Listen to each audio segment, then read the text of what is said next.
Okay, YouTube, welcome back. I know it's been a while since I've recorded something, but today I got some new stuff in the mail, and I wanted to talk to you about it and tell you what I do to prep things up. Alright, today we're going to talk about overlays. As you guys all know already, the AARCADE1UP team is no longer giving away the overlays for free. And they're not even supplying them with the I'm gonna say the next shipment of cabinets. This is a control panel I got off of I got on a Street Fighter cabinet that I purchased about a week ago. This is April 1st, so April Fool's Day anyway. But this is from a cabinet that I bought about a week or two ago. And it didn't come with an overlay. Now I did manage to already modify this one for the 2 extra buttons on top, because if you seen in my prior videos, I mentioned that you don't really use the on and off switch or the volume switch. So instead of doing the holes on the side of the player 1 and player 2 as ETA Prime did on his video, I just went and took the space for the switches and put the buttons up there, because you do need the extra buttons for the Raspberry Pi configuration and the image. So I did the buttons up here. But now that you did the now that I did the modification, you want an overlay on this. Now this one right here is not going to have an overlay. This is going for a friend of mine. And they're not gonna pay up for the overlay, because it's ridiculous. AARCADE1UP is charging about $16 for the overlay and about another $13 for the shipping alone, and I think that's a little ridiculous. I think they should come down at least on the shipping, or if not, give free shipping, because like I said, these things are not coming with the cabinet itself. So it's something you have to purchase on the side. So on this controller panel, what I did is I took a clear coat, a spray paint to it. As you can see, it's a little shiny. I took a clear coat of spray paint to it, and I sprayed it over, because it is going to somebody with kids, and they are going to be constantly using it. So I'm hoping that clear coat spray will hold and be enough for the usage. So like I was mentioning, I did a clear coat on this control panel with this Universal Rust-Oleum clear durable Tropic Coat. Bought this at Walmart. Okay, I did about 3 or 4 coats on this. It's good for wood, metal, plastic, and masonry. Any surface, any angle, fast dry, UV protection. So I did about, like I said, 3 or 4 coats on this, and I'm hoping that it'll last for gameplay for the kids. But I'm gonna use this to show you, because this overlay that I did purchase is for my daughter's cabinet, and I'm gonna use this because there's no buttons on the control panel, and I'm gonna show you, because her control panel already has the buttons on it, which I do have to remove later on. But I'm going to show you with this one, with this control panel with no buttons, what I got to do before, when you get the overlay ahead of time. So, like I said, AARCADE1UP is no longer giving them away for free, which is understandable. But like I said, I think the shipping is a little crazy. And I just think they should come down on the shipping. Even though the quality is great, and they do give you another printout of the control panel to set us on top of it, I just think it's a little nuts for the shipping cost. That's what I think. That's my opinion. I mean, not everybody may agree. Some people may like the new pricing, may like the convenience of buying it. And And that's good. So this is what we got. We got the Street Fighter deck protector, and as you can see, it has the cutouts for the on and off switch. And what we're going to do is we're going to use this control panel to trace out the holes for the new cutout that we're going to do for the new buttons. And I'm looking for some scissors. Okay, we're going to open this up. And we're going to place this on the control panel. And I'm going to clamp it up with some clamps to hold it in place. I'm not using the cardboard printout. I'm just using the overlay, the actual overlay. Now what you want to do is, what I did. As you can see, the buttons are a little bit over large to go around the control panel, to go around the actual action buttons and the joystick, and that's fine. I have no problem with that. What I'm gonna do is I'm going to take some screws and I'm going to put in the controller panel screws to hold this in place. Give me a second, let me get those.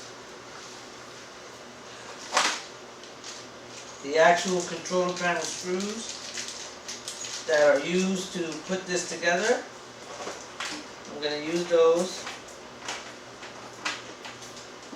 And what we're going to do is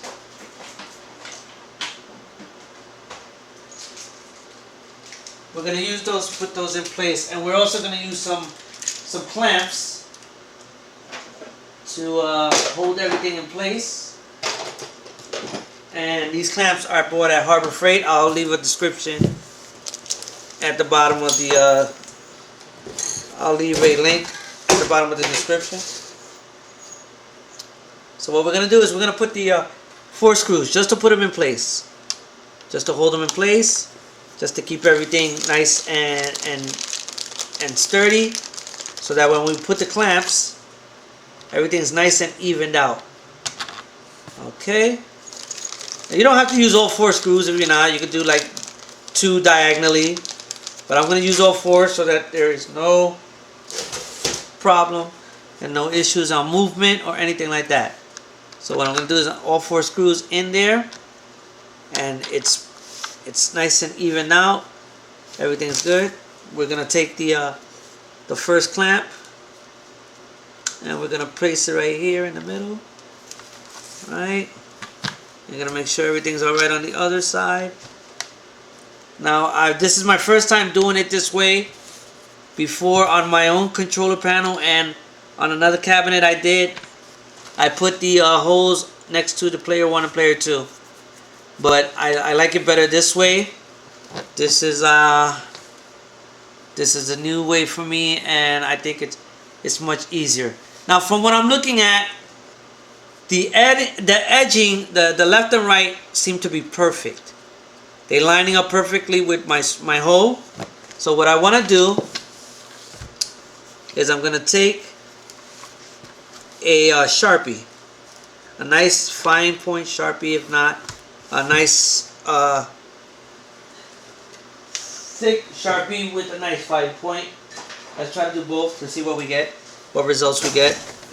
And I'm going to use the Sharpie to trace the outline of the new holes so that we can Dremel out. Because plexiglass, let's call it, because I know I've been calling it plexiglass, but plexiglass is very hard to cut.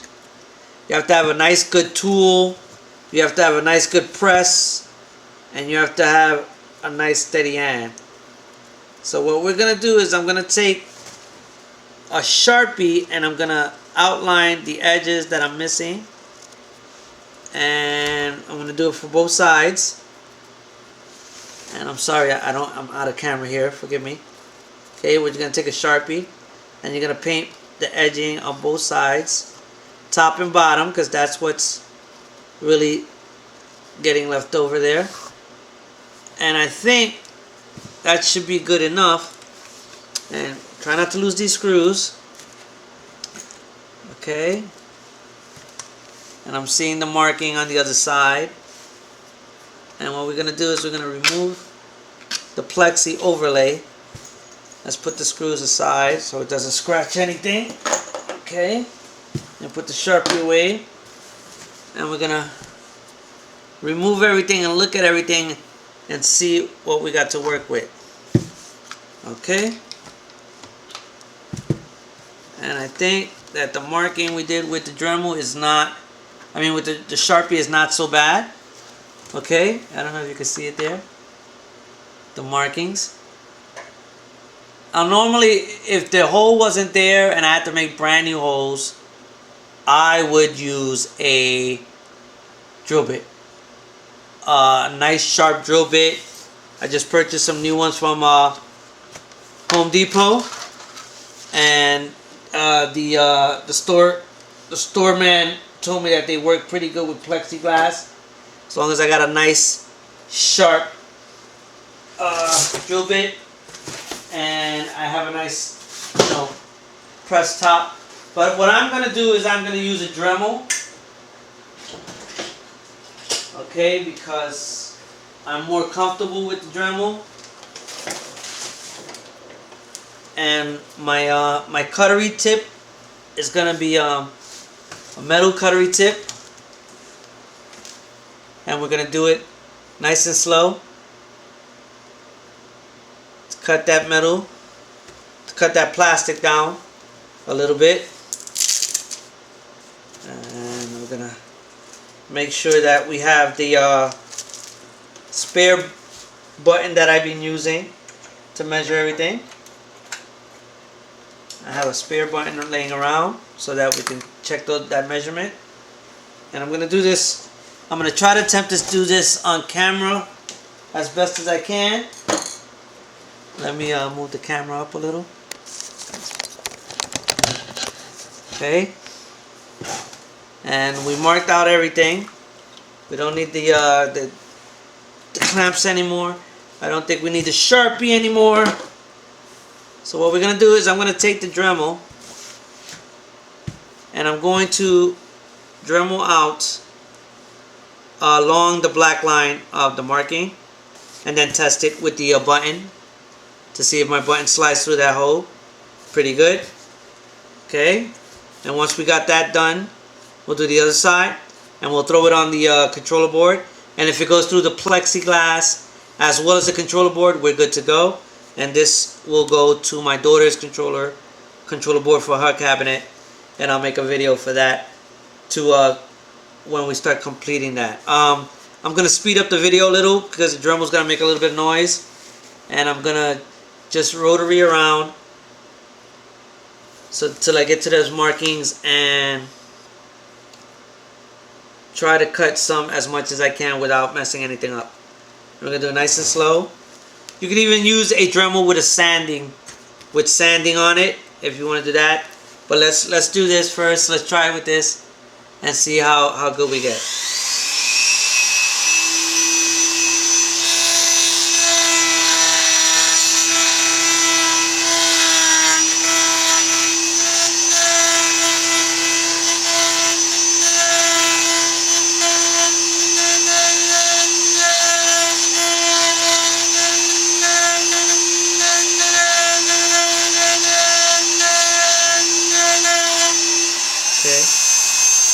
That's good.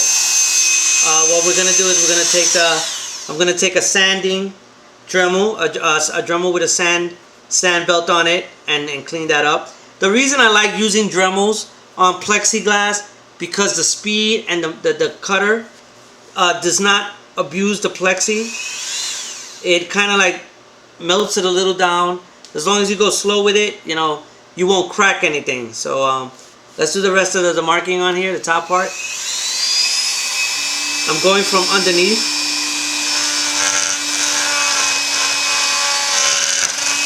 You don't want that. You don't want no bouncing. So let's speed this up a little.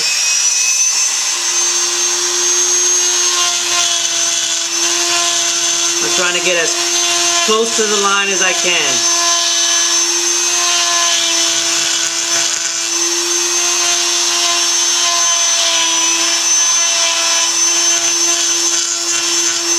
Okay. Perfect. Now let me take my little Harbor Freight Dremel that already has a sander on it. This is a $10 Harbor Freight Dremel, which is pretty cool. I love it. It has a sanding belt on it. I think it works pretty good. You don't need it. It goes at a nice speed. It doesn't go too crazy.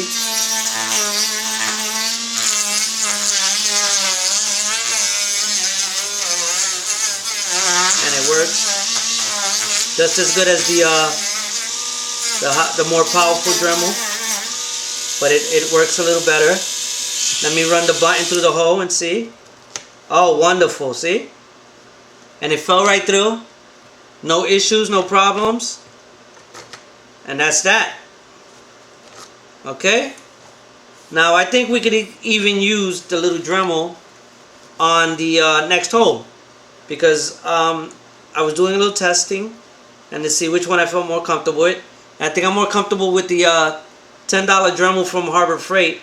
Instead of all that power, God forbid, you know, I slip and crack something. So let's continue with this one and see what happens.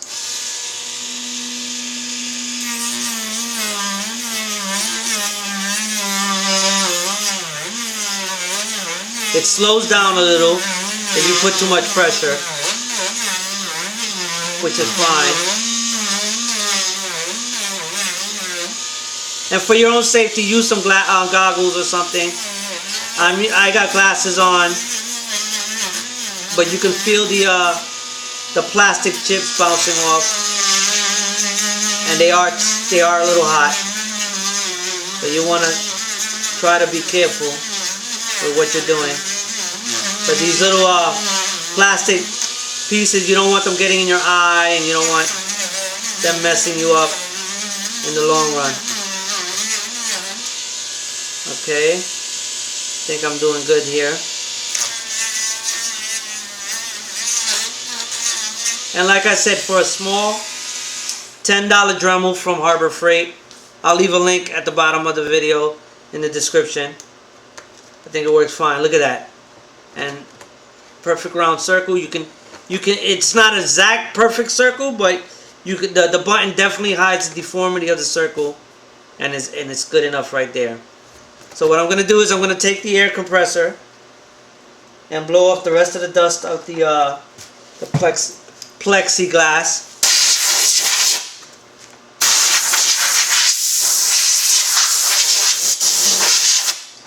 Okay. And I'm going to go ahead and pause the video for a second. I'm going to go, well, you know what? Let's not do that.